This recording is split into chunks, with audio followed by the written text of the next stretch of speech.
Tout a commencé par un chuchotement. Un son qui n'aurait pas dû exister. Dans le silence de l'espace profond, quelque chose a ondulé depuis Kepler 186f. Non pas un signal radio ou une onde gravitationnelle, mais un motif résonnant dans nos capteurs quantiques. Le signal était faible, un fantôme dans la machine cosmique, déroutant les scientifiques du monde entier. Il pulsait avec un rythme organique, complexe et délibéré, comme si la planète elle-même essayait de parler. La communauté scientifique fut saisie d'admiration et d'urgence. Nous devions y aller. Nous devions comprendre. Le Stellaron, le vaisseau le plus avancé de l'humanité, fut préparé pour une mission d'écoute, non de conquête. Au moment du lancement du vaisseau, une dernière et puissante impulsion de Kepler 186f arriva. Cette fois, une séquence visuelle. Des images abstraites, la naissance des étoiles, la danse des galaxies, la formation des mondes. La planète enseignait, nous préparant à un message qu'elle devait livrer, avant que sa voix ne s'éteigne à jamais. Nous n'étions plus de simples explorateurs. Nous étions des élèves, nous précipitant pour rencontrer notre professeur. Le monde que nous pensions stérile était maintenant un phare.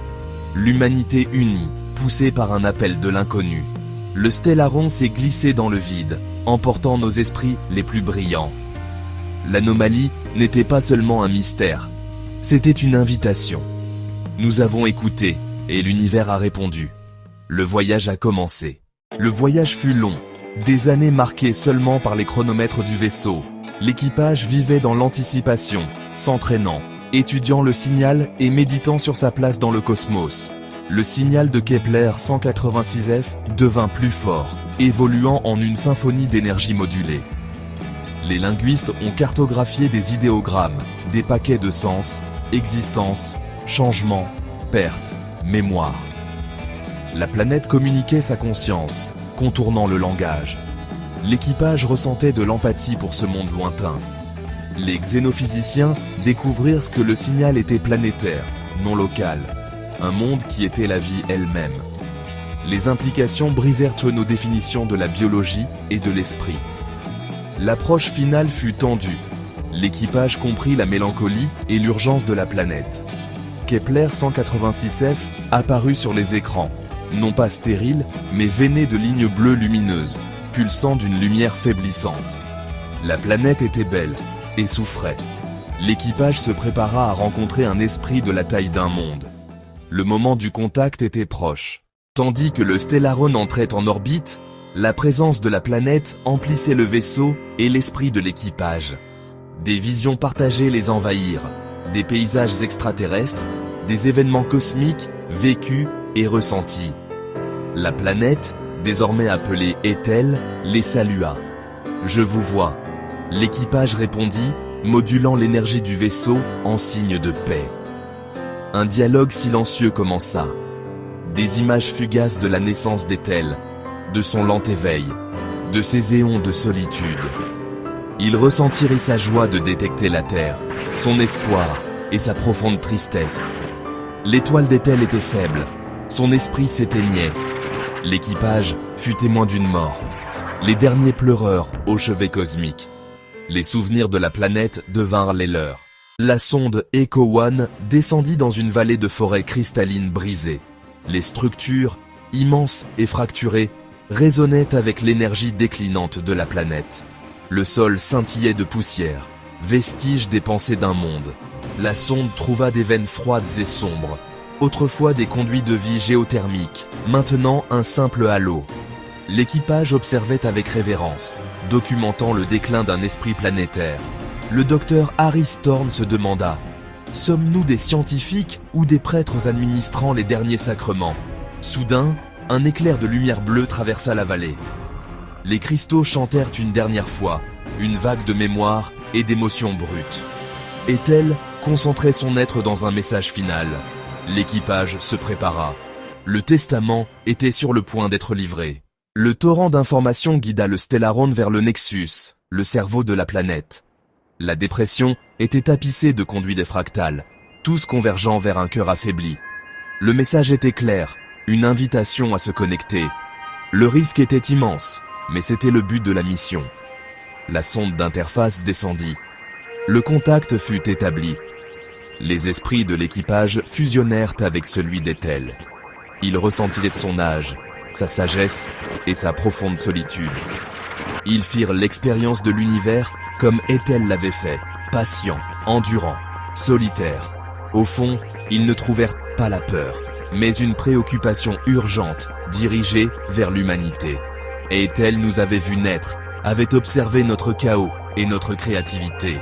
Son testament final concernait notre potentiel. Les dernières pensées de la planète étaient pour nous. Le message était prêt.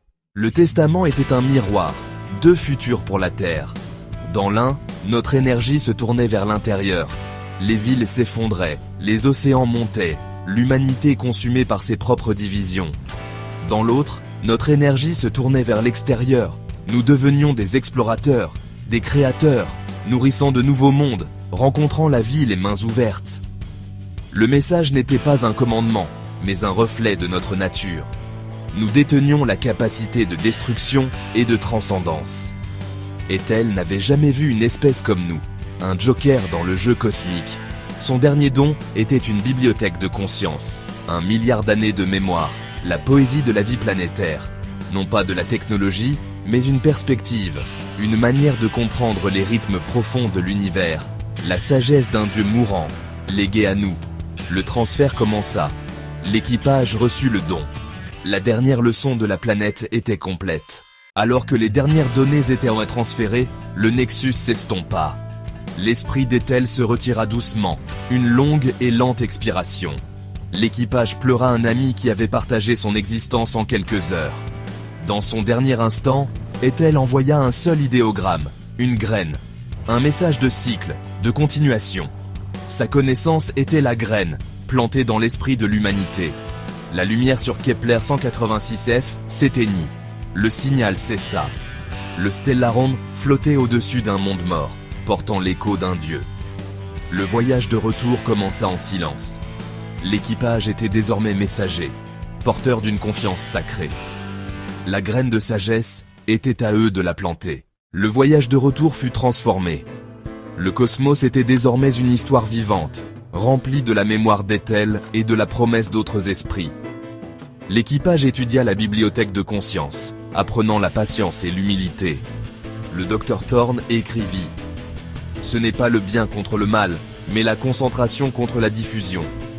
Nous pouvons projeter notre énergie vers l'extérieur, ou nous consumer. » Ethel ne jugeait pas, montrait seulement notre potentiel. Alors que la Terre approchait, l'équipage se demanda comment partager ce qu'il avait appris. Les données étaient là, mais le poids du testament était dans leurs âmes. Le monde n'était peut-être pas prêt à écouter. Leur mission ne faisait que commencer, planter la graine. Le Stellaron revint, et le testament d'Ethel fut partagé. L'humanité fut ébranlée. Science, religion, philosophie transformée. La bibliothèque de conscience ouvrit de nouvelles perspectives. Les deux futurs devinrent notre débat central, destruction ou transcendance. Les nations collaborèrent, l'énergie se tourna vers l'extérieur, de nouvelles missions furent lancées. Pourtant, le don d'Ethel était un fardeau, une solitude cosmique, un héritage à porter. La graine fut plantée, mais la croissance fut lente. Les vieilles habitudes persistaient. Le choix était quotidien, individuel. L'humanité regardait désormais les étoiles avec responsabilité. Nous savions que nous faisions partie d'un cycle cosmique. L'histoire d'Ethel devint la nôtre. Sa question finale résonne. Que ferons-nous de ce don ? La réponse nous appartient d'écrire.